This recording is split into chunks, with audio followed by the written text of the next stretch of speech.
મંગલાચરણ કોનું કરવું જોઈએ? તો કીધું નિજ ઈષ્ટ દેવતા સ્મરણ લક્ષણમ. મંગલાચરણ હંમેશા ભગવાનનું થવું જોઈએ, કારણ કે મંગલાચરણ ક્રિયા વિઘ્નને નાશ કરવા માટે છે, અમંગળને દૂર કરવા માટે છે. તો સૌથી મંગળ મૂર્તિ તો કોણ છે? ભગવાન છે. કે એની અંદર ક્યારેય કોઈ પણ પ્રકારનું વિઘ્ન નથી, કોઈ દોષ નથી, કોઈ અમંગળ નથી. મંગળ મૂર્તિ ભગવાન એનું જે કોઈ મંગલાચરણ કરે છે તો એની હરેક ક્રિયા મંગલમય બની જાય છે. એટલે હર હંમેશા મંગલાચરણ ભગવાનનું જ કરવું જોઈએ. ચોથો પ્રશ્ન, મંગલાચરણ ક્યારે કરવું જોઈએ? તો વૈદિક કાળથી આપણે જોઈએ તો વિશ્વનો સૌથી પ્રાચીન ધર્મ આપણો સનાતન વૈદિક હિન્દુ ધર્મ છે.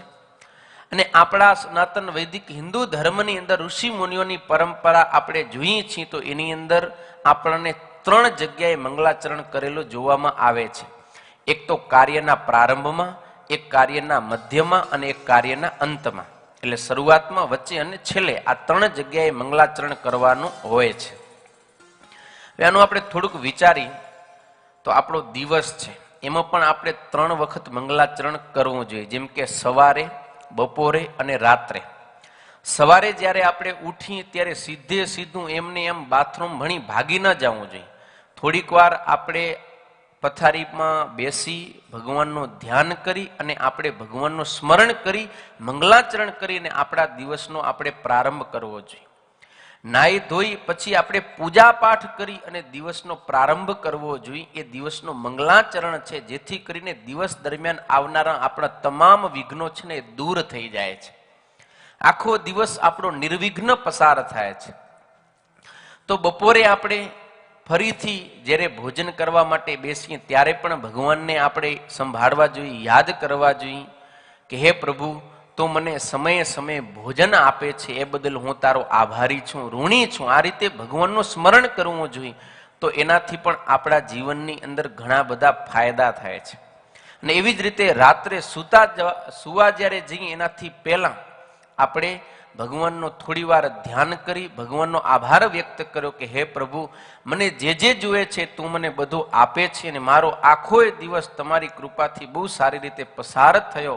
એમ ભગવાનને આપણે આભાર માની, આભાર વ્યક્ત કરી ભગવાનને સંભાળીને પછી આપણે સૂઈ તો રાત્રિ દરમિયાન કોઈ પણ વિઘ્ન આવનારું હોય તો એ દૂર થઈ જાય અને આપણે નિર્વિઘ્નપણે આપણે રાત્રે સૂઈ શકીએ છીએ, સમય પસાર કરી શકીએ છીએ.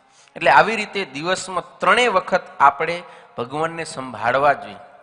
અને એ જ રીત આપણા સ્વામિનારાયણ સંપ્રદાયની અંદર આપણા સંતોએ 5 વખતની માનસી પૂજા કરીને આપણને શીખવાડ્યું છે. સવારે, બપોરે, 4 વાગે, સાંજે અને રાત્રે 5 વખત માનસી પૂજા કરે. 5 વખત માનસી પૂજા કરી ઉત્તમ ભક્ત કહેવાય. પછી ઘણાને એટલી શ્રદ્ધા ન હોય તો 3 વખત કરે, સવારે, બપોરે અને રાત્રે, તો એને પછી મધ્યમ કહેવાય. અને ઘણા પછી એનાથી ઓછી શ્રદ્ધાવાળા હોય તો સવારે ખાલી પૂજામાં જ એક માનસી પૂજા કરે તો એને પછી કનિષ્ઠ હરિભગત કહેવાય. અને એકે માનસી પૂજા ન કરે એને પછી હરિભગત કહેવાય કે ન કહેવાય? શું કે શું આપણે કહેવાયેલા હે?